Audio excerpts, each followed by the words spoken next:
Hey, everybody. Welcome to Jets Talk Now. I'm Paul Fiore. Thank you for subscribing. Appreciate all the support. We are over 2,000 subscribers, which is just amazing. It's really been a lot of fun for me to start this channel right after Thanksgiving, and to have the amount of support I've had over this period of time has just been awesome. Jets fan base is the best. We're a bad football team, and yet we are passionate as all hell. And we love to engage in debate about our team and what will make them eventually good. So we do have news. The Jets have announced their offensive coaching staff. I think they actually pretty much have announced both offense and defense. But, we're going to focus on the offensive side of the ball. We know Aaron Glenn is going to call plays on defense. And really, at the end of the day, that's the right decision. Versus going with Wink Martindale or others, unless you were going to get Jim Leonard, which was never going to happen. But I don't want to get into defense. Let's talk about the offensive side of the ball. Most recent names that have just been hired, obviously Seth Ryan over the weekend, we had heard about from Rich Cimini. He's the pass game coordinator, previously an assistant tight ends coach in Detroit, has ties obviously to the Jets, but also to Aaron Glenn in Detroit. It's a big promotion. We'll see. He's a young guy. I think he's only 31 or 32. I know he's a Ben Johnson disciple. He's someone that I know Ben Johnson thought highly of. So, you give me somebody from the Ben Johnson tree, I'm not going to be unhappy. Obviously, I wanted Tanner Engstrand to work out and stay here. It is what it is. He's no longer here. But so we hire Seth Ryan. The other big name hire, I think, that just came across, we have others: Matthew Sargent, offensive assistant; Alfredo Roberts, tight ends coach; Alan Netter, assistant offensive line; and Thomas Merkel, offensive assistant QB. But the other big name that just came out was Bill Musgrave. And Bill Musgrave is a kind of a football lifer. He's a guy that has been around many, many quarterbacks over the years. He's had a very, very long coaching career. He's worked with the likes of Matt Ryan. He's worked with, Derek Carr. He's worked with, just past year, he was with Cleveland and Shador. And so he's been around a bit. Was an OC for many, many years. So, you have to look at that as a positive hire from the perspective of he's an experienced guy who's worked and developed quarterbacks, and, obviously working with Matt Ryan and helping him develop is a feather in the guy's cap. But, it leads me to the conclusion, that I've come up with, that I'm kind of connecting dots at this point. Frank Reich choosing to become the OC. Knowing full well that he was ready to retire. You can't be coming into this position without a plan at quarterback. I just don't see how you would set yourself up for that kind of failure as a coach. I don't think any of these, by the way, we've had multiple discussions about quarterbacks for the Jets, and there hasn't been a lot of inspiring options. I've been kind of riding the Kirk Cousins train and getting a rookie later in the draft that you can try and develop, but knowing that 27 was going to be your likely year that you would get someone. But, then this weekend, it came out during the Super Bowl pregame that, Derek Carr had been working out this season, and the injury, which was, I think he had a torn oblique, had healed. And I'll be honest, I've had actually that exact injury. I played college baseball. I tore my oblique, missed an entire season, did not have the surgery to repair it.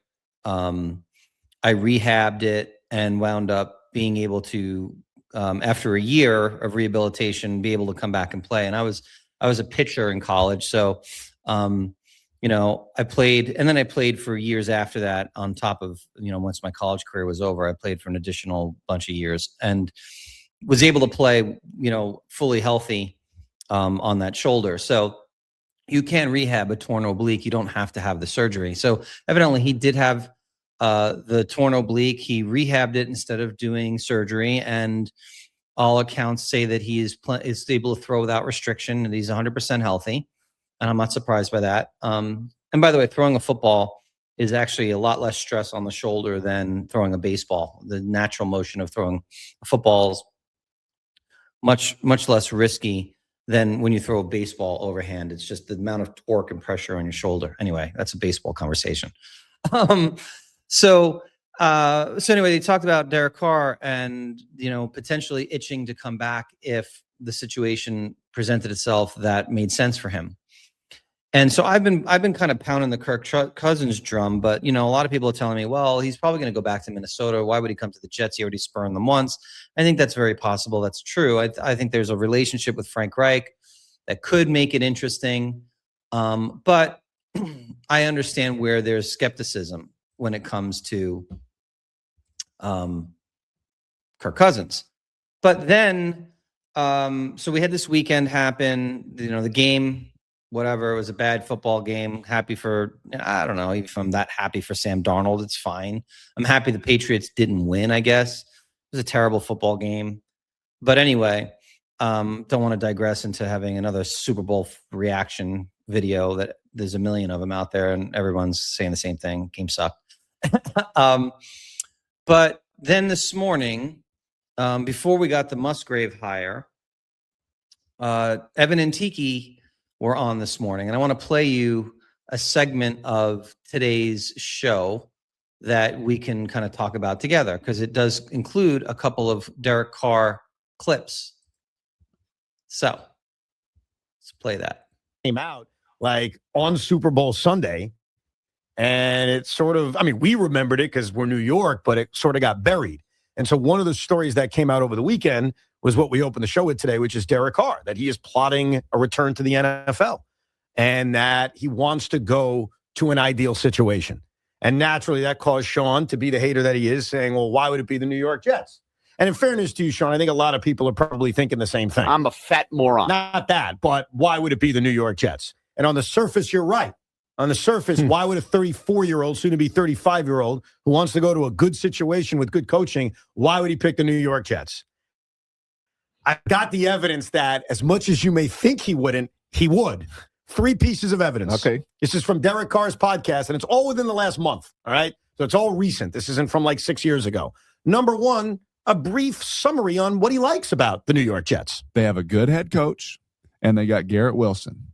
Garrett wants the ball, man. He just wants the ball. He's really good. Wants the ball. He's like every other yes. good receiver. Yes. He knows he's open. Give it to him. Yeah. So good head coach and Garrett Wilson. You sure about the first part of that? That's Derek Carr, bro. Okay. Am I talking? No. Number 2, how about more about his opinions on Aaron Glenn? Because you seem skeptical. Go ahead, Derek. I love Aaron Glenn. I love Glenn's Aaron a good Glenn. friend. Great golfer, good friend. Okay.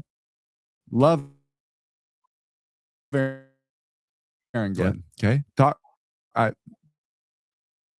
Talk to him whenever it's viable.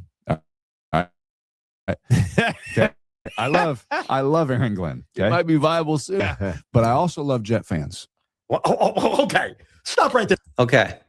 So we don't have to go to the other part, because there's another part where he talks about the Jet fans, which was more of a throwaway about the Jets being a very charitable group of fans. But I think the first 2 clips are, interesting, right? Like Derek Carr obviously has a relationship with Aaron Glenn. He said it. He said, I love Aaron Glenn. He called him a friend. They evidently communicate. I'm not sure where that relationship is from. Is it from when, I don't know if they crossed over in New Orleans. I don't think they did. They didn't, but they have a relationship regardless. And Carr thinks highly of Aaron Glenn as a coach, which, not everybody does. Including our own fan base. 75% of you don't think he's a good coach. I'm in that 75%, but I'm hoping that I'm proven wrong. The fact that Derek Carr feels that way about Aaron Glenn is one of those things that, it's an important aspect when you're trying to recruit someone to become your coach. I mean, you're a player on your team. The other piece that was interesting was funny when he said they communicate regularly, where it's viable. And then his brother said it may be viable soon. And they made a joke about the green shirt. So just take those two things, put those together, right? So you have Derek Carr is interested in playing. It came out over the Super Bowl. That wasn't an accident. That came out intentionally. Then we have evidence from the pod from, I guess, within the last 30 days that he's a Aaron Glenn guy, likes him a lot, communicates with him, and then they make a joke about it being potentially viable. We know the Jets had courted Derek Carr prior to signing Aaron Rodgers or making the trade for Aaron Rodgers back in 2023 when Derek Carr was a free agent. So, and they came very close, from what I understand, to signing him. Derek Carr wound up going to New Orleans, and, you know, he played a year and a half before he got injured. And, you know, there's a lot of talk about him as what he was as a quarterback, you know, and a lot of people have this perception of Derek Carr. You know, Derek Carr in 2023 was, let's see, I have it right here. Derek Carr's stats in 2023, he threw for 3,900 yards, 25 touchdowns, and 8 picks on a bad team. They were 7-9, I think. Not a good football team. In 2024, in the year that he played, and he played with the injury, and he got banged up a bunch in 2024. That offensive line was bad. He threw for 2,100 yards, 15 touchdowns, and 5 picks before he wound up getting shut down. I mean, when was the last time? I mean, yeah, you know, I guess you could say Rodgers had a similar season to Carr's 2023. But, you know, the Jets last year, it wasn't even close to that. So, you know, Derek Carr is also not 38, 39 years old. He's 34. He took a year off. Everyone's like, well, he took a year off. But, you know, people get injured and they miss a season. This isn't a guy that's been sitting on his couch doing nothing. He's been working out. He's been getting healthy.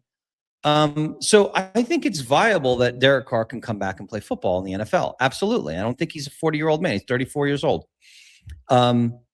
Is he a perfect quarterback? No, God, no. But this is not the Jets getting someone that's going to lead them to the promised land.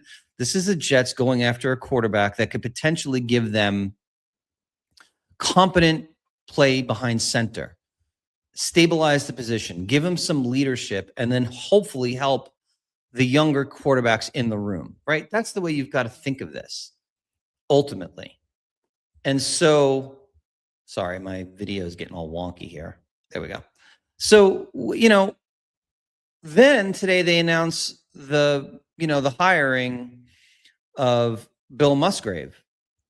Bill Musgrave was Derek Carr's offensive coordinator in 2015 and 2016 when they were in Oakland together. And yes, I know it was a decade ago, but Derek Carr in 2015 with Musgrave threw for nearly 4,000 yards, 32 touchdowns, 13 picks. Follows it up in 2026 on a very, very good team. He throws for 3,900 yards, 28 touchdowns, and 6 picks. And that was 12, you know, he went 12-3 as a starter that year. You know, Derek Carr had his best years under Musgrave. So the Jets hire Musgrave as QB coach. They have Frank Reich as the OC. We all know Frank Reich is very much out there about his faith. He's a very, religious person. I think you probably know this. Derek Carr is as well. They will likely connect on that level, right? I mean, there's that spirituality. Those two will probably connect at. If Derek Carr is looking for a place to start with familiarity with an offensive system, familiarity with a coaching staff, it's not going to be New Orleans. Tyler Shuck is going to play. It's not going to be Oakland. They're going to draft Fernando Mendoza. So does he want to go somewhere where he's going to get actual opportunity to start and play for a couple of years? Or is he going to go somewhere brand new and be a backup? I don't see him going to Oakland being Fernando Mendoza's, mentor backup. I just don't see it. So if Derek Carr comes out, and it's a big if, and if he's healthy, another huge if, am I crazy to think Derek Carr QB1 for the Jets next year? I don't think so. We'll find out soon enough. Anyway, quick 15 minutes for you guys today. Just wanted to talk a little bit about the offensive staff. I think it's been a good move for the most part. You know, when you're looking at what the decisions are and what they had to do to make this team more competitive, I think the coaching hires are fine. At the end of the day, who's your quarterback? How do you do in the draft and free agency? And those will be the telltale signs of whether there's a year 3 for Aaron Glenn or not. Does Derek Carr give them a better option to get to year 3 than most of these other guys that are bridge options? Probably. My biggest thing about what I like about Derek Carr, when he's healthy, he's a good quarterback, but I also believe he's a really good leader, and I don't think he's going to cost you anything. And so to me, preserving that draft capital in 2027 is everything. And if Derek Carr can play, great. If he can't play, you know what? The prospects going into 2026 are bleak anyway. So going and getting him and drafting somebody, you know, later in the draft who could eventually maybe become your QB2 while preserving your capital for 2027 is a logical, thought out plan. And I do not think Frank Reich comes to the Jets without a plan in place for QB1 in 2026. That's my opinion. We shall see. I hope everyone's doing well. We're in the off season now, so you know we'll do these videos as news breaks and different things pop up. I do appreciate all the support. Please click like and subscribe. Let me know in the comments your opinion of Derek Carr as QB1. Do you like him better than Kirk Cousins? Worse? You know, Kirk Cousins is 38. If you look at his numbers last year, they were meh, but they did win their last 4 games in the end of the season. He looked better. Do you like Jacoby Brissett, but you'd have to trade for him? And what are you willing to give up? Or is Arizona willing to trade for him? Do you want to go after a Tanner McKee and the upside of a Tanner McKee? I don't know. It sounds like they want more than what I would want to give up for him. And then, you know, you have the other guys like Malik Willis, who I do not think would want to be a New York Jet. Do you want to pay him $25 million a year and give him a 3-year guarantee? I don't know. That's probably what it will cost you to steal him from Miami or Arizona, because I think those teams are going to go after him. Anyway, look forward to continuing to have the conversation. We're about a month out from free agency. So, you know, there'll be lots of rumors, but I think the Derek Carr smoke, I think it's real. I do. We shall see. Have a good one, everybody. Talk to you soon.